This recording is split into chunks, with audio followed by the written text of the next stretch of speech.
Welcome to the Base Coat Brainiac podcast. My name is Austin Hauser. I am Chief Brainiac over here at Base Coat Marketing. If you own a painting business and you're listening in, you're in the right place. Now, today we have the whiz kid, the mastermind behind Pathfinder Marketing, someone who thought it was a good idea to launch a completely remote painting business, and a personal friend, Eric Fozz. Eric, I would say that you're busy running two businesses, but I know that's an understatement. So thank you for being here, man. Yeah, no, I love this sort of stuff. So happy to be here. So first, I want to start by addressing the elephant in the room. I know some people listening in right now are like, why does Austin have a direct competitor on his podcast? And those people have a scarcity mindset, and this is my podcast, so I can do what I want. But I want to be clear. Eric is someone I know, like, and trust. And yes, we technically offer a very similar service in the same industry, but we don't compete. We collaborate. And I hope because of that, we have helped make this industry a better place and continue to help elevate this into the future. There's some crossover, but like there's a lot of difference. There's been times where I'm like, nah, you shouldn't work with us, go work with Austin, and vice versa. Like, yeah, so, totally. Love it. So Eric, with that said, we're here to talk about you today. So just give us your story, man. Take us back in time. Where did you get started? How did you get to where you're at today? Paint the picture. So I started back in college. A lot of people don't know this part of the story, but I went to school. I went to the University of Buffalo, mostly just because I want to be a wrestler. I didn't know what I wanted to do with my life. I was a college athlete. I wanted to go win an NCAA title. And I was a broke college kid doing two a days, sometimes 3 days in classes. I didn't have time for a job. So I got into trying to figure out how to make money online, which led me into marketing. And did that for several years, trying to do e-commerce and all that sort of weird stuff. Fast forward, I transferred to a Division II school in Ohio.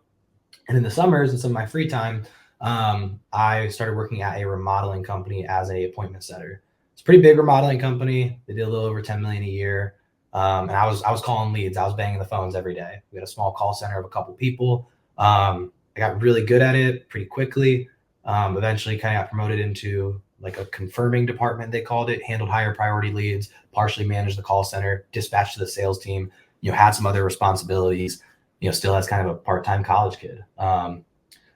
I took over their Facebook marketing there because I knew it from running Facebook ads for the last several years, doing all the e-com stuff as a broke college kid, trying to figure that out.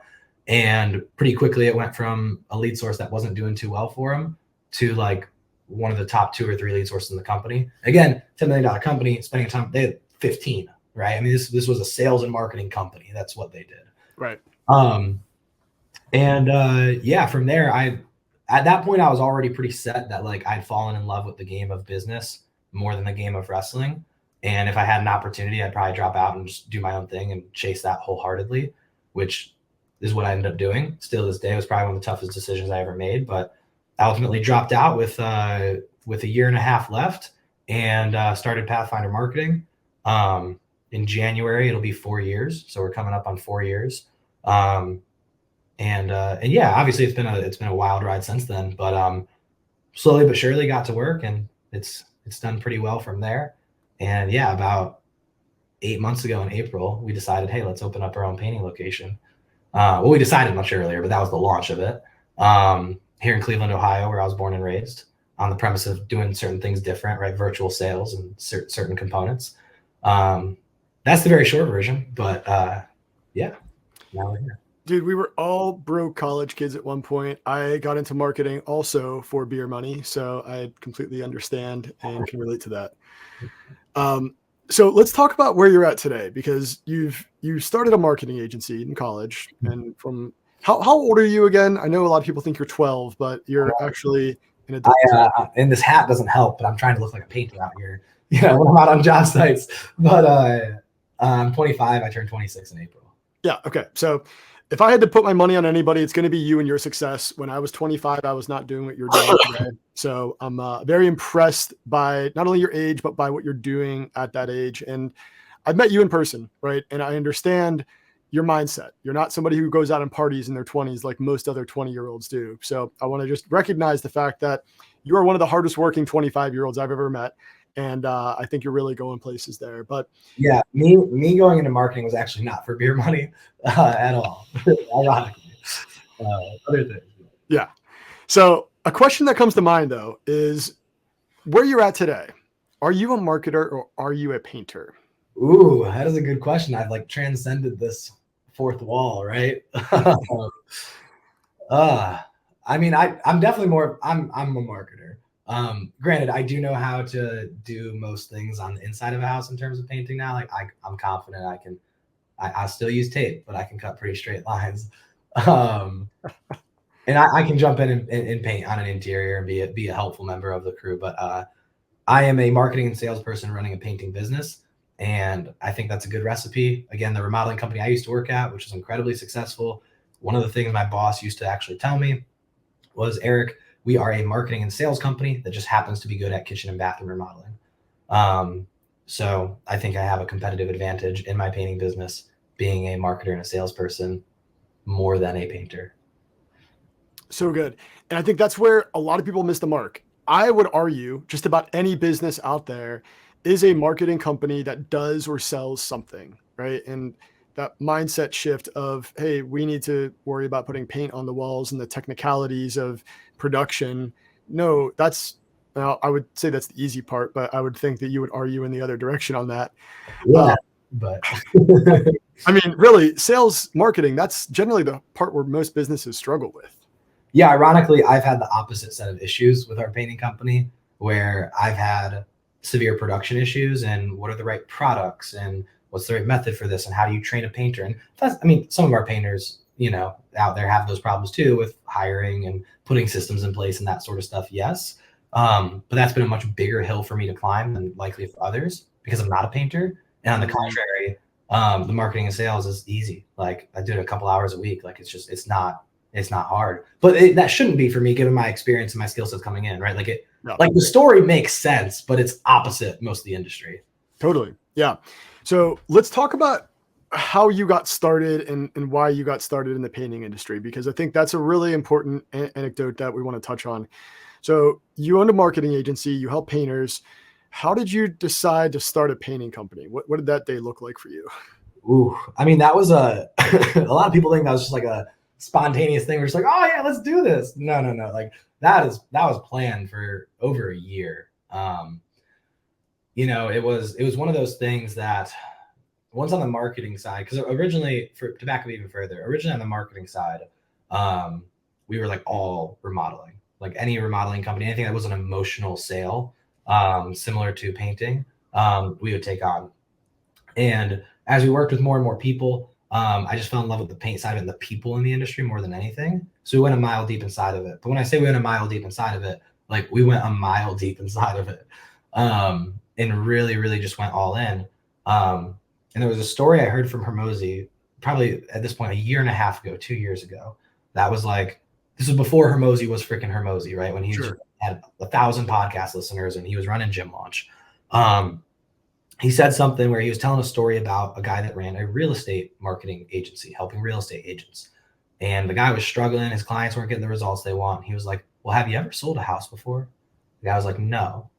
He was like, dude, it's not that hard. Go get your real estate license, go work some of your own leads, and then you'll know if they're actually good or not. And your clients are BSing you or not. Like you'll actually know. And you'll be much better for them. Like you'll be able to build a much better product. So he went and did that. Ironically, when I was looking for that same agent who was a friend that became a friend of mine was that agent in the Hermosi story. Crazy full circle moment. But it was that story that made me realize, like, okay, I knew the leads were good because I had called the same leads back when I was working at that remodeling company. I ran the ads and called the leads. So I sort of knew that, but it had been a while. And I was like, let me get boots on the ground, right? That was why 2 years ago, I was flying out and selling with Tanner. I was going and visiting Jason Phillips and seeing how he runs things for a day. And I was doing some of that, one, because I'm young. I love to travel. I don't have a family and some of those other things. And it's genuinely fun for me, but also was an investment in I will be able to be better for our clients, right? Sorry, this is a roundabout way to get there. But then when the idea actually kind of started when I was out in Ocala selling with Tanner, and I was going through some stuff. I was like, dude, like, you could sell this virtually. because the majority of my sales career has been virtual and over the phone. Yeah. Think about it, originally in a call center with deals, and then all virtual for the marketing side, right? Like I've become a good salesperson virtually. That's where I've learned my skill set. And I was just looking at this and I was like, dude, this can be done. I bet you this can be done virtually. There's a few hurdles, but if you figured out how to overcome this and that and this, you could do this. And then a year later of just every so often kind of throwing that idea around, throwing it back around, talking with so-and-so about it, it was like, we can do this. And then the timing eventually lined up where it was like, let's do this. And there's a number of reasons. I mean, one, back to the Hermosi story, like it's just going to make us better for our clients. We can test new marketing strategy. I can launch something at midnight out of nowhere. I don't have to go get it approved by anybody. I have more hands-on examples. I have better stories when coaching. Like it's made me better for our clients. It's also just a great business. Like I've been getting my butt kicked a little bit on the production side, but like once we got that sorted out, like it's a great business. Like they produce cash flow. They're good, simple businesses. The product of painting hasn't changed that much in 5 years. The product of Facebook ads has. Yeah. So it's a great complementary business. They both complement each other extremely well. And I wanted to be able to test these things that nobody in the industry is doing. And frankly, I don't think anybody in the industry really had the balls to do. Mm-hmm. I was like, anybody that's going to be able to do virtual sales and build a semi-virtual team with overseas team members, who in the industry has the most experience with those two things and is most likely to be successful with it? I couldn't find anybody better. So I was like, if anybody's got a shot at doing this, it's me. And obviously there's other reasons I mentioned. So many questions have stemmed from that. And I want to start with, let's just start with hiring, because you're developing a new company that you've never built before. Actually, no, I want to back up. You run a marketing agency. You now run a painting business. What does your revenue look like for year one? In the painting business? Yeah. Sold. When I gave a presentation in Dallas, we were at like 240. That was a month or so ago. Okay. So we'll probably be a little over 300,000 in sales. Produced, different story. I could pull up our ClickUp dashboard and tell you in a couple minutes. But I would guesstimate probably like 150 produced. That's been the hardest part. Is my sales guy has been throttled while we figure out production, but we are getting there. Fingers crossed. Okay, but the point of the matter is you've created a multi-six-figure business from the ground up with no experience in that industry in the past. And correct me if I'm wrong here. Would you consider that harder than launching your marketing agency, or do you think where you're at today, knowing what you know, that a painting business is easier to scale? So I'll answer this two different ways. Generally, what I think, and like for me personally, I don't think it's what you'll expect, but in terms of the business, like if I was just like, take this talented person in whatever part of the US, you can start a painting business or a marketing business. You have zero experience and either zero natural skill sets, all else the same. What's easier? A painting business is a much easier business. It's so much simpler. Just so much. I mean this like super nicely to all the painters listening, but like straight up on the marketing side, I deal with painters and I love our industry. And there's so many people I love and adore in this industry, but there's also a lot of crap in this industry. I deal with you guys telling me you don't think this lead is that and whatever, and this and whatever. I deal with all your guys' head trash all the time. Dealing with a homeowner that was like, I'm so sorry to bug you, but there was a little bit of paint on the floor. Would you mind somebody coming back? I'm like, sure, Kathy, I gotcha. It's freaking easy. Like there's a couple, don't get me wrong. There's been a couple that have challenged me, but for the most part, it's easy. Straight up selling a B2B BizOp ROI-based offer, which is what both Austin and I sell on the marketing side, right, is so much harder than selling B2C home services. Like when I only took 15 estimates or so before I passed it to my sales guy.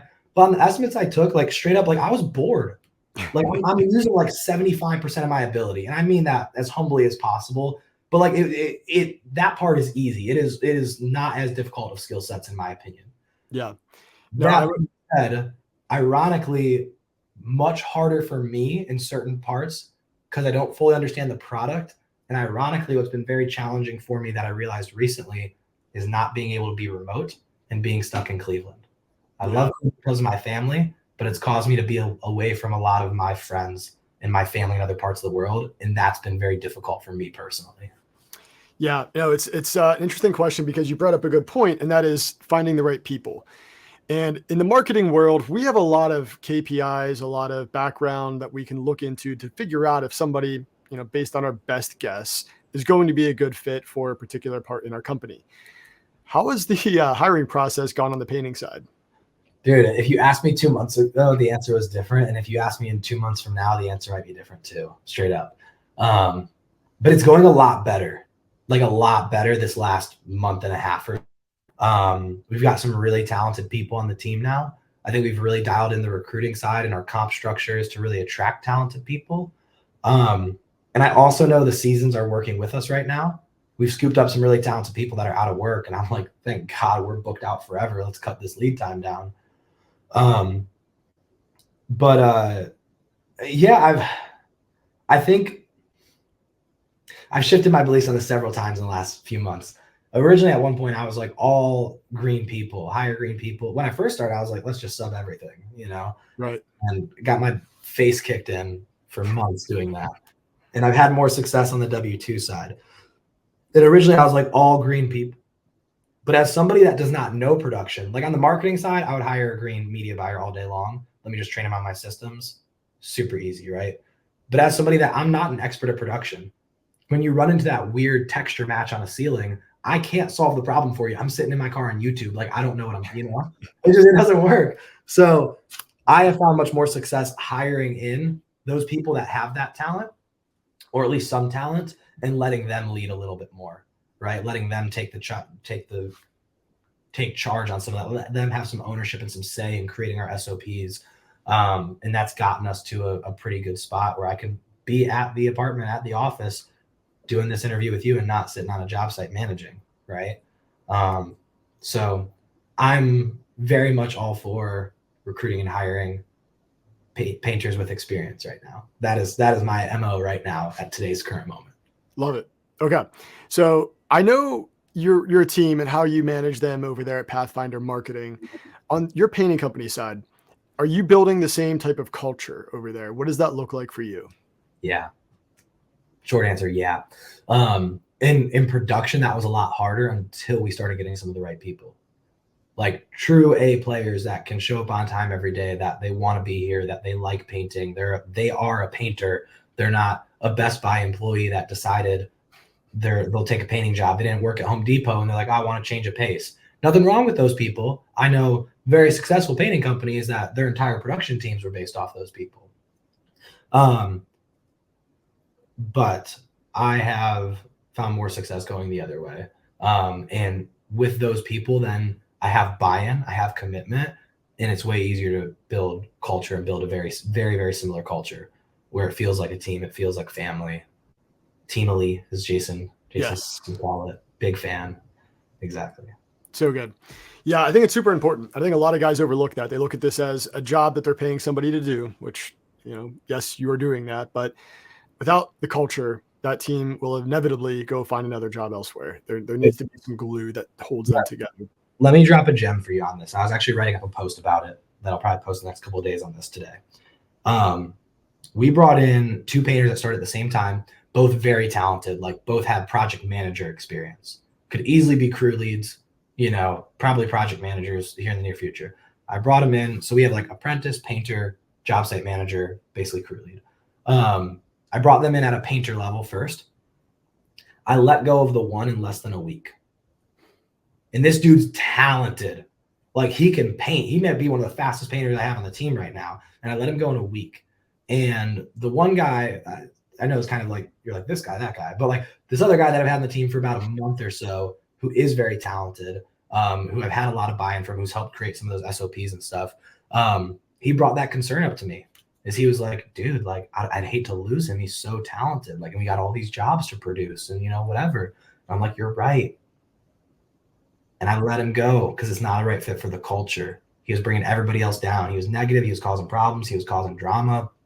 Wasn't a culture fit. And what's the reality? I know this from working with a bunch of painters on the other side.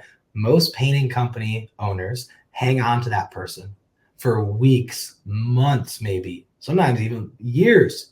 They hang on to that person because they're scared that they aren't going to, how do they produce the jobs? Where does the next employee come from? How do I find somebody that can paint that well? It's hard to find somebody with that much skill set. All valid questions. But I said, culture comes first. Culture comes first. I'd rather slow down production. I don't care. Culture comes first. And when I let him go and I dropped a message in Slack and said, hey guys, just so you know, this was Anthony's last day. Both of my really talented painters commented and reached out and said, nothing but respect for you. I've never seen a boss that actually cares that much about his team. Some version of that. Yeah. And I got so much buy-in, so much respect, so much commitment. Like they are like, I love this company. I'm bleeding these colors now because they saw me stick up for the culture and uphold that, where these guys have been around. They've worked for other painting companies before. They're veterans. Like they know nobody does that in the industry. So when somebody comes in and does something a little different and actually cares about the culture, dude, these guys, one of them's like, at least like he's in, like he's here for life. Like they're bought in. So I think another way to put that is most people, and this goes for almost any decision within your business, most people like to hold on to the devil they know versus trade that out for the devil they don't know, right? That feeling of certainty, you know what this person's going to get you versus the uncertainty, as you mentioned, of going to find somebody new. Are you going to be able to, fulfill everything in a certain time period? It's that stress of the unknown that typically makes most people stop their decision-making process right there. And then the second part of that is, culture. It is so damn important. And I think without that, again, you don't have the glue that holds that team together. So hats off to you, man. That is really something that I think from a marketing world, when we look at not that crazy, life, yeah, taking that into the painting world where it's mostly blue collar, it's an interesting dynamic that you got going on there. Dude, I had, like I said, the guy I mentioned, his name's Charlie, one of my main guys, super, super talented. We had another painter, more of an apprentice, who was struggling, and he kind of had a bad attitude, and he was cursing in a homeowner's house and some of this stuff. And he was keeping me updated, just kind of letting me know. I was like, dude, it's fine, I got it. And like I was there then at the job site with him for a little bit on certain things. And he pulled me aside, he's like, dude, like, how are you like so like calm about this? Like you're not worried? I'm like, I've dealt with this before. Like, and yeah. I looked at him, I was like, look, man, I mean this humbly, but like I've just solved I've solved much bigger problems than this. Like this just, most painting business owners though he's worked with and seen, that has the owner freaking in a tornado of chaos, where I'm like, we got to talk to this painter. We got to have a hard conversation. If it happens again, we're gonna have one more hard conversation and a warning that they'll be fired. And then they'll be like, cool. Like I know my steps. I'm good. This isn't that hard. Yeah. And that's that experience from the other side, So good. All right. So there's, as I mentioned, a lot of crossover between the digital world of marketing, which is what your background is in, and the digital world and how you're translating that to the painting industry. So tell me a little bit about that, because you brought up something to me the other day on Slack that you're aiming to have a 100% remote painting business here. Oh, you put this out there in the world. I love it. Dude, I want to hear about this, because this is something that when we talk about scalability, right? I mean, there's an unlimited room for growth here if you can nail this. Yeah. But let's talk about virtual estimates. How are you going to virtualize the painting world? I'm not. And my intention, just to make it clear, is like, I've never once sat on my high horse and been like, every other painter should do this. Like, no, straight up. I mean this super nicely. Most painters shouldn't. Most painters are pretty bad at sales. Most painters aren't selling. They're just they're order taking. They're giving prices. You need to be in person. You need the body language. You need the comment about their cute dog and how you love that plaque on their wall. You do. Like, it's an advantage for you. I can be good enough at a sales process and training others on that sales process that I can be at a slight disadvantage and still sell virtually. So here's what I realized. This guy, Charlie, on my team, who's super, super talented, like he's been painting 12 plus years. He's ran teams of production before for other painting. He's been project manager at other companies for a long time. And he's actually shown a lot of opportunities where he's actually been a very good leader, not led by fear, but actually really cared about other people on the team. And I realized, I'm like, there was just several moments where I was trying to solve a problem. I'm like, why am I trying to solve this? Like, Charlie, he can just solve this better. This is done. Right. And there were several moments where then Charlie was like, dude, like, why are you coming? you're good. I got this. Go do, you got other shit to do. Go do that. Right. And I realized aside from production, aside from the color consultation, the project management, right, initial walkthroughs and final walkthroughs, and the actual painting, I can run the entire rest of the business virtually. I manage our entire sales team, which is, I mean, it's only 2 people, but I manage our sales team and run all of our ads in like maybe 4 to 6 hours a week. Maybe. Like I can do it in my sleep just because I've done it for 4 years. It's what I'm one of the best in the world at. Again, I mean that humbly, but like that's where my zone of genius is. So I realized I'm like, why am I trying to do this and try to be this production guy? I have somebody on my team that's really talented. Let me empower him. Can I move him into a role so that I can, one, as kind of I was alluding to earlier, be more remote? Because not to bounce around to other stuff, but I've been stuck in Cleveland pretty much since April. I've taken only 2, 3 small little trips, most of them for work. And on one of them, we actually shut production down for a couple of days because I was so not confident in the team we had at the time. And I recently had a small trip to Medellin, Colombia, where the previous year I lived there for about 5 months. And I was like, it made my heart freaking full, man. Like I have so many friends there. I have a community there. It made my heart full. And I was like, dude, like I need to be able to be remote. If somebody had told me for me, right?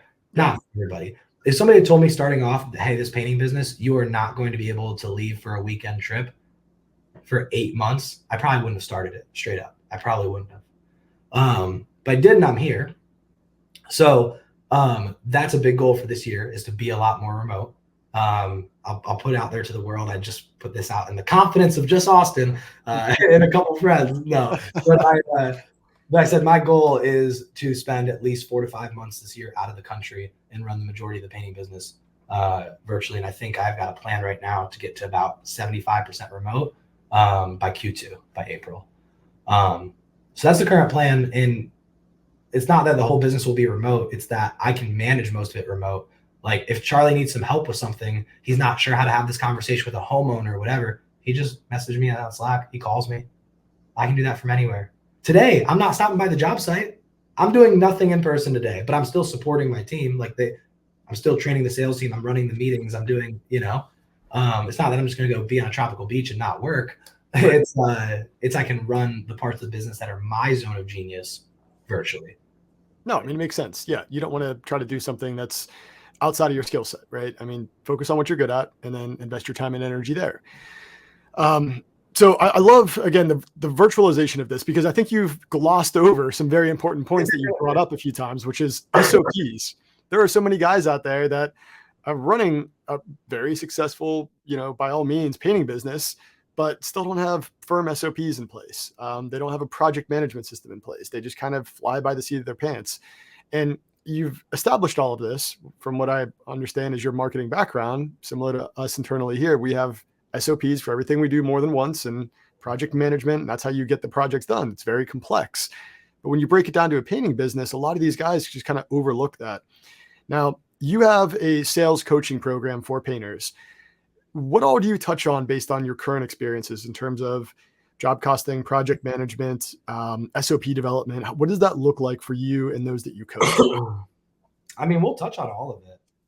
I never coach on anything I don't have experience in. So if it's something that I'm like, hey, I haven't done this, I'm straight up like, yeah, like this is what I know other people do, but I haven't. Take it with a grain of salt. But we'll touch on all of it. I mean, the majority, where really like my zone of genius is, and I think the majority of questions come on our coaching calls and where I provide the most value is certainly the sales side, right? But sales is so transferable. It's just communication. Right? Anybody that's gone through our stuff and come to our coaching calls and seen our sales process, it's not sleazy. It's not what people think of when they think sales. It is just communication. And guess what? Communication transfers into leadership of your team, right? It transfers over into customer service. It's just communication and how to ask questions and how to say things. So that's probably where the majority of it is. But I mean, we help people with whatever they need help. We do our best. Love it. All right. So getting back to your painting company, I want to talk about the services you offer. What are you really pushing these days? Have you found anything that you want to stay away from? What does that look like for you? Yeah. we push interiors hard. It's also winter right now, but I realized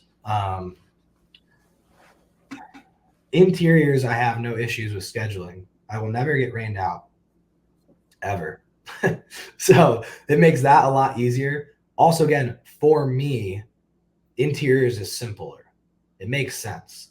I didn't need to do any training to know how to paint an interior. I'd painted a bunch of interiors with my brother. Backstory: when I first started the marketing company, I moved in with my brother because I was a broke college kid. I just dropped out, and he had a bunch of rental units in Columbus. So we would both work all day. He'd work at his job, and then in the evening or on the weekends, we would go paint his unit. Sometimes do flooring and stuff too, but it was a lot of painting. He trusted me to do. So I understood that, right? I understood how to hold a brush, how to cut a line. Obviously looked up a couple little things and whatever. And when it got to exteriors with wood repair and some of these other things, I just realized, like, in terms of path of least resistance, 5 months ago when we were looking at it, interiors had less resistance for me.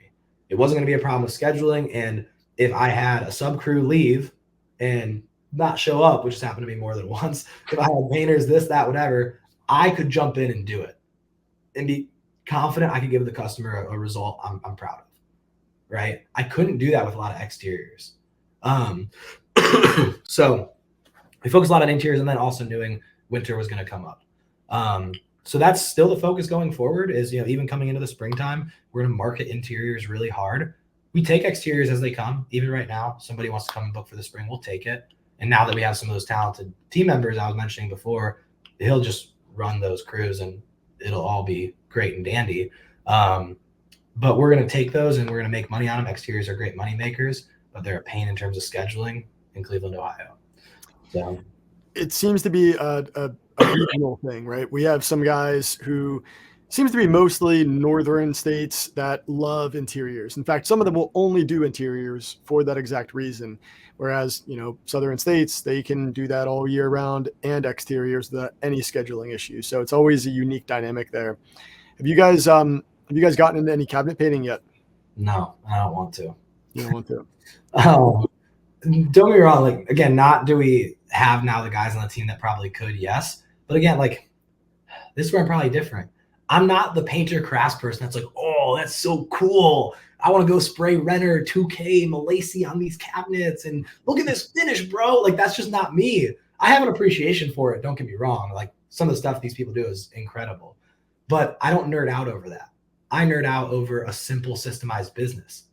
And cabinets is another business to add on. Dude, honestly, if I had it my way, I would do 0 exteriors.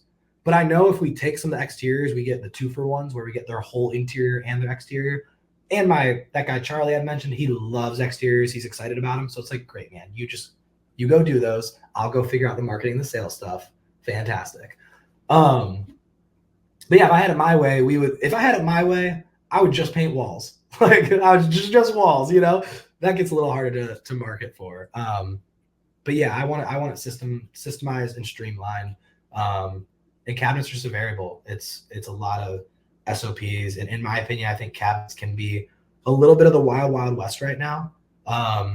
You ask 10 different cabinet painters and you get 10 different opinions on products and 2K products or 1K products or whatever. I'm not a production guy, but it's a little bit of the wild, wild west. So I haven't found it worth it. But in terms of marketing and sales process, I would love to do cabinets. Way easier to quote virtually. Super fun to sell because it's more emotional. I would love to, but from a production standpoint, we stay away from it.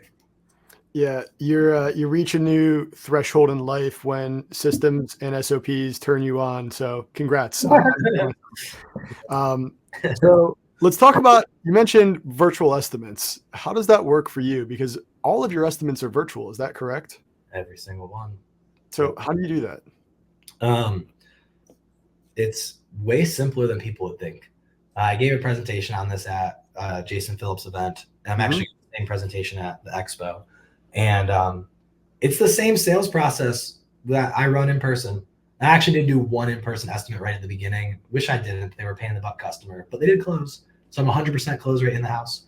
And the one I sold with Tanner too. But it's the same sales process. It's the exact same. Just instead of being in their house, we're on Zoom. And instead of walking through with them, we literally share our screen and go through photos.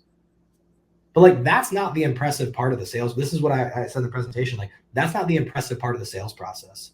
And everybody asks all the tactics around it. Oh, how do you do this? How do you measure that? Like, don't get me wrong, that's important. But the sales process, what makes this sales process work and make so much money is the questions we ask and how we ask them, and listening for a certain thing and knowing when they say this, I need to ask this question too, or I'm going to get that objection later.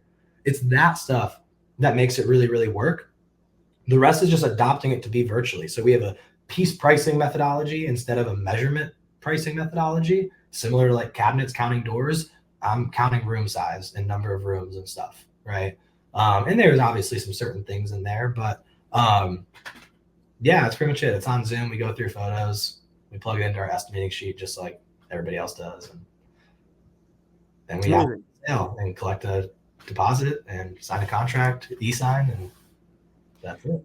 I was just on a mastermind call today, and there's some guys that still take 24 hours to get an estimate to their prospects.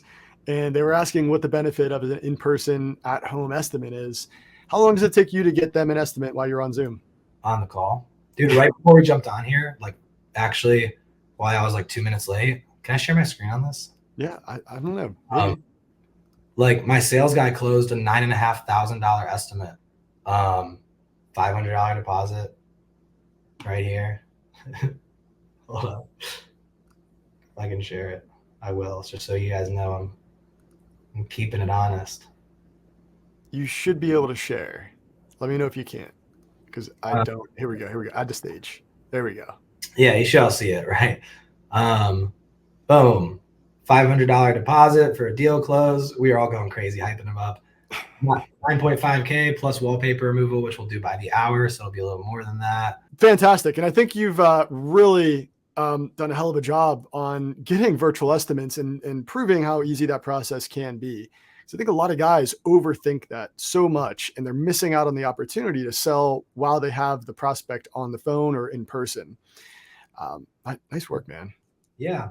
Yeah, I'm not going to lie. Like, you know, the production side has kicked my butt.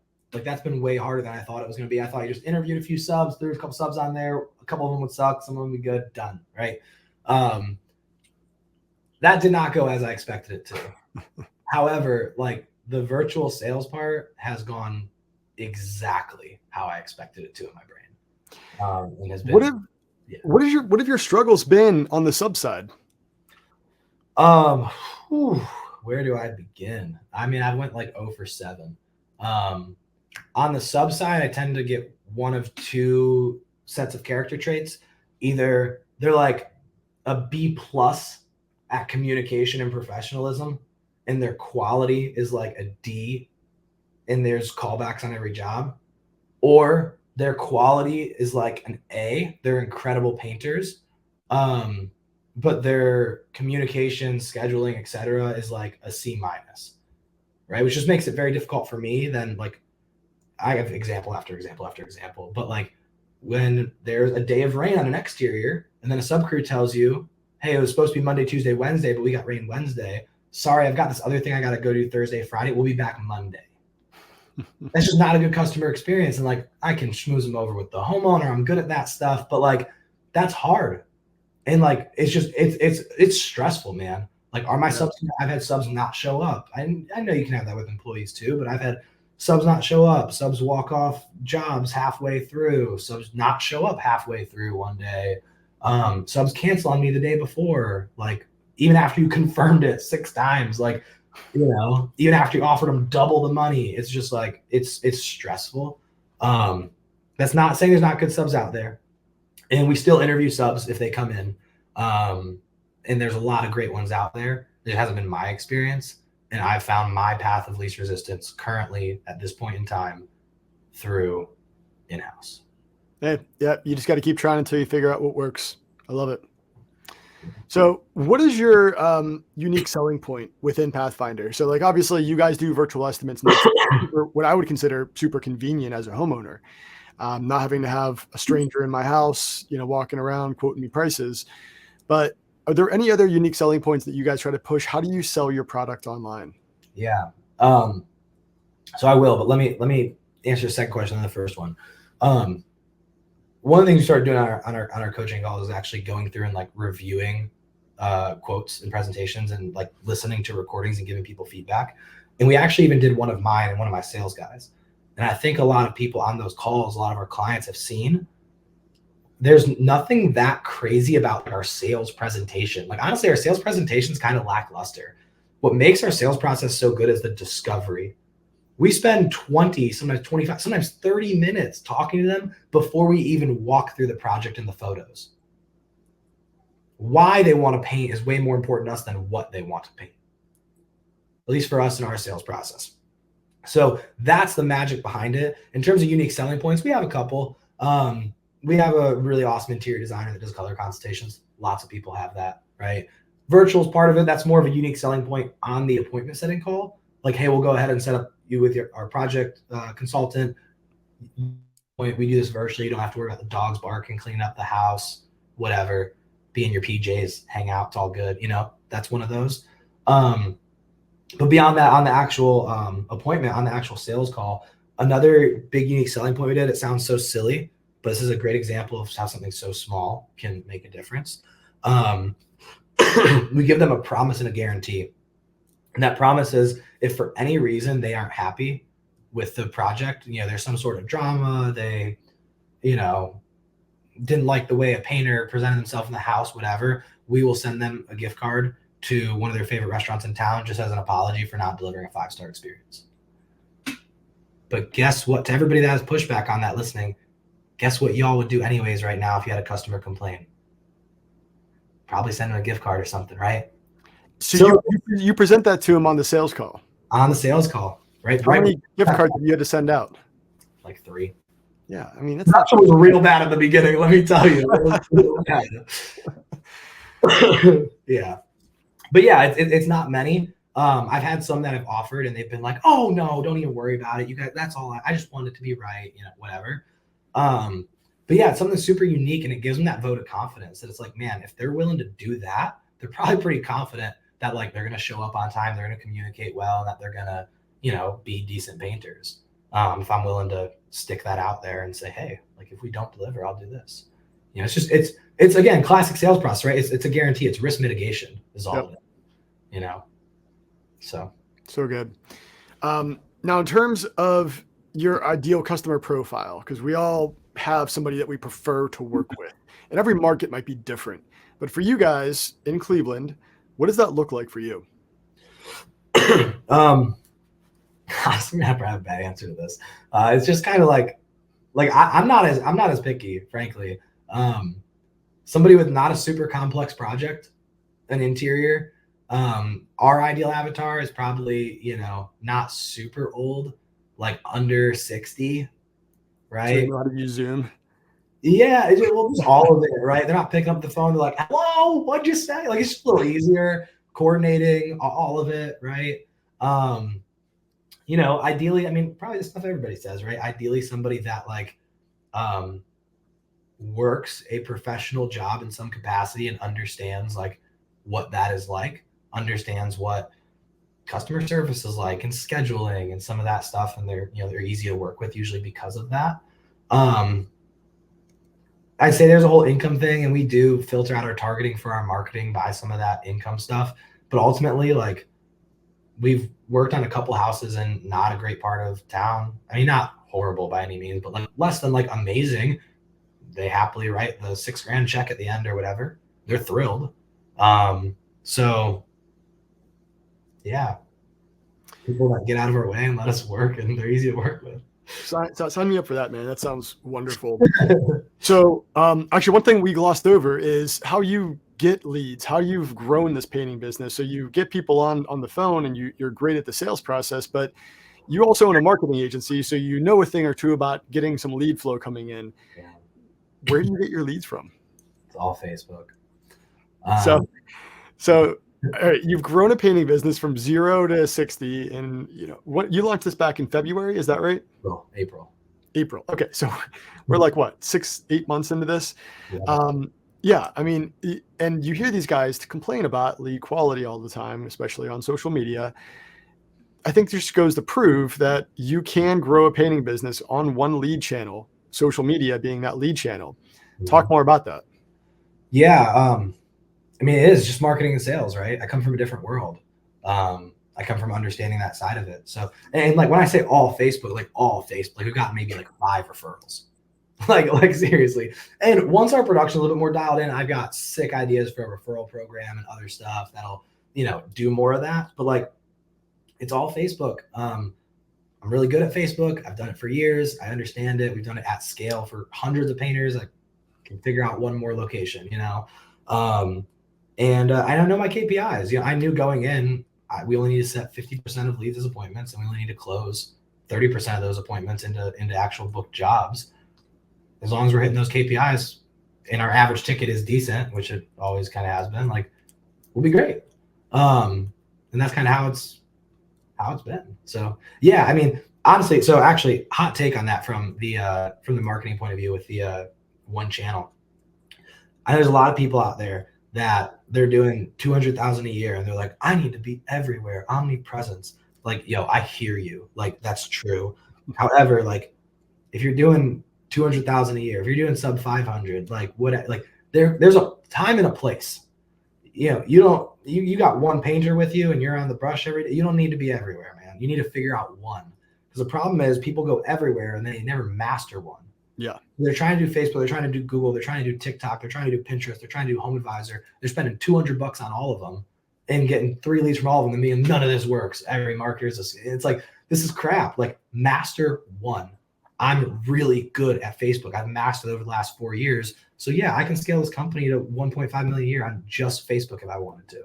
I'm very confident I can. Now, as we get there, as we get up to 1.5, should we diversify our lead flow in case Facebook has a bad month or something? 1,000%. But we don't need to do that until we haven't graduated to that problem yet. No, I think you brought up a fantastic point. I can't tell you, we turn away, I've done the math recently, out of all of our discovery calls, and we pre-qualify, we turn away about 2/3 of business because they just haven't grown to a point where diversifying does not even make sense in any real world. And that's really where focusing on one thing first, getting that right, getting that dialed in, because this doesn't happen overnight, right? I know a lot of guys think it does. And then expanding from there is really the best course of action, especially of a company of your size too. So those listening in, if you're doing under 500K a year, if you're still manning the brush in some capacity, don't worry about a website. That is the last thing you need. I promise you. Go get a business profile on Google for free and talk to somebody like Eric who can master your social media game, because that's really what you guys need today. Couldn't agree more. I'd even go one step further and like, dude, if you're doing 2 million a year and somehow you managed to get there off all word of mouth and stuff, fantastic, more power to you. And like, should you have a nice website at that point? Like, yes, right. But go master one lead source. Don't go do TikTok and Pinterest and Facebook and Google and Home Advisor. Go master one lead source, because if you're all word of mouth and you jump into paid marketing, you're gonna get punched in the face. It's a different type of buyer. It's a different sales process. And now you're gonna get punched in the face 6 different ways and have to learn it 6. It's gonna take 6 times as long. Like, go master one first, then go to the next one. I cannot agree with that more. I am ultimately very scared of the multi-7-figure companies that come to us and they're like, all word of mouth. And you're like, word of mouth. I'm like, oh, you're going to struggle on the sales process side. They've grown to 2 million. So they're like, I got this. I'm great at sales. Yeah. It's a different world out there. Yeah. Very, very different. I always love to hear a different angle from that. It's so good. So, you've mastered the marketing side. You are continuing to grow your second business in the form of a painting company. What does the future of your painting company look like? I know you are stepping away on the day-to-day operational side on the production end, but where do you see your company in the next 3 to 5 years? Really, the vision from starting this from day one was to get to that point where I can bring in a general manager, production manager, whoever, right, that runs a lot of the day-to-day. And I can step out of it. I think more of that has even shifted slightly recently to say, I'm okay managing the sales and office team side of it, because that's super easy. I can do that in a few hours a week. I enjoy it. It's fun. I have a lot of leverage there. I'm really good at it. But to get to that point where everybody's making good money, everybody's paid well, the company's profiting well, I think that'll be somewhere between, I say 1.5. I think it'll be like 1.2 to 1.8 with about 10 painters on staff. one project manager, one salesperson, one setter / admin. A lot of people push back on that, say you can't hire somebody at that rate and this and that for whatever. I think I can. We'll see. Only time will tell. But that's ideally my point. And honestly, like, I don't really want to stretch past that. I think there can be a lot of extra complexity that comes at that point and sacrificing profit and stuff. So I kind of want to chill there. If anything from there, especially if I have really talented people on my team that want to expand and grow further, we probably go a second location before taking that bigger past like $2 million a year. Yeah, I think your model, if you get the right people in place, that model is so scalable, right? I love it from the aspect of being a marketer and having the entire front end of that company be digital. I think it's fantastic. So I love everything that you're doing over there, man. Not a single part of my front end literally lives in Cleveland. I'm the only person that does office work that lives in Cleveland right now because I'm also doing the other stuff. Right. And Yeah, my coordinator's in Kansas City. My appointment setter's in Mexico. My sales guy is in Columbus. Like, nobody is even there. It's amazing. I think that's the future. I honestly do. I know a lot of franchises tend to do something similar with their national call centers and such, but they don't do it at this granular scale that I think is ultimately going to allow you to replace the whole virtual or the estimating side with virtual estimates and then everything downstream from that. So hats off to you, man. That's fantastic. So we talked about a lot here, the crossover between marketing, the painting world, and your journey along that path, I think is just fantastic. And again, at the age of 25, man, you have so far to go in life. I'm only 10 years older than you, but I feel like I'm a decade or more older than you are. So one thing I want to ask you though, because as a 25-year-old, I think a lot of people look at you and say, oh, this guy doesn't have enough life experience to give me any insight. But I would argue to the contrary 10 times out of 10. So Eric, you've learned a lot over these years. You've dealt with a lot of stuff. B2B is not fun at times. But if you had one last insight that you can impart on anybody listening in as a business owner, marketing or on the painting side, what would that insight be? I'll give two. One a little bit more business specific. Good person first, good business owner second. And you can interpret that in a lot of different ways. Like, it all starts with you. The only reason I have these painters that are now bought in, the only reason we have the team on the marketing side that we do, and for those of you who worked with the team, like, you know, they're freaking killer, is, and I don't mean this like to be cocky, but it's like, it's because of me.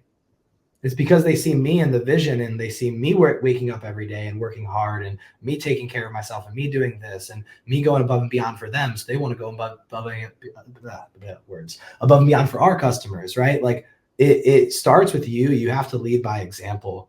And I mean this nicely, but I think there's a lot of paint business owners out there that shouldn't be paint business owners, that have a lot of internal work to do first, that if they came on my team right now, they'd be a B player.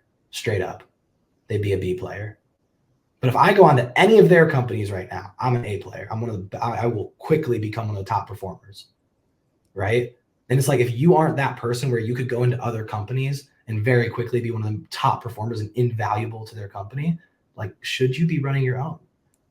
Like, you should be. And like, if that's your passion, like, go do that, right? But like, good person first, good business owner second. That comes from an integrity and ethics point of view. That comes from your performance, your leadership point of view. Like, it all starts with you. And that's something I've thought back to a lot over the years. 1000%. Could not agree more with that, man. It's it definitely starts with you as the business owner. We have engaged with several businesses in the past that I have questioned if that guy should ever even own a business, let alone a painting business. So yeah, I completely understand where you're coming from there. Yep. And it comes with some tough decisions, right? When you're like, man, should I refund that customer? Should I do this? Should I pay that team member a little extra here or whatever? I come back to good business or good person first, good business owner second. And there's people that'll push back. There's people that'll argue that. But here's my final pushback statement to whatever anybody throws at that. If I'm not a good person and I'm not proud of who I am when I look in the mirror, I don't want my business. Shut it down. If I can't be proud of who I am, shut it down. So I'd rather be a good person first, even if that sacrifices a little profit in certain scenarios. Right. So good. The last one, which I've been thinking about a lot over the last few months, which one of my friends said to me, I was having a tough time. I was struggling. I saw all my friends hanging out in Colombia and doing fun stuff, and I was stuck here in Cleveland. And he said something that I haven't stopped thinking about for months, which was net life over net revenue. And I've thought about that a lot because look, something I love what I do, and I work freaking hard, and I love it. Like, I love the pursuit of chasing this crazy, hairy, audacious thing, committing your entire life to it. That's what I did in wrestling in my athletic career. Like really in wrestling, because you're cutting weight and everything you eat outside of the wrestling room impacts that too. And like, I've really done that and I love it. I find a lot of fulfillment in it. But it is somehow, I haven't totally figured it out yet, but I'm on the journey right now of figuring out how to do both, have a net life and great net revenue, enjoy the things outside of work that you work really hard to be able to enjoy.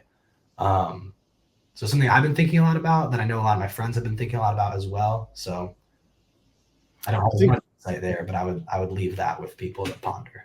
No, I think it's something that people need to enjoy the journey. Are you And I think that's where we get caught up in. That journey is never ending, right? So if you're not enjoying the journey, you're not going to enjoy the journey a long way to get to that goal that you're actually after. Eric, thank you again for being here today, man. This was fantastic. I hope everybody listening in has learned a thing or two from an up and coming business, brainiac here. When we look at Eric and everything that he's doing, keep an eye on him. He's going places, guys. Eric, thank you again, brother. Appreciate you, dude.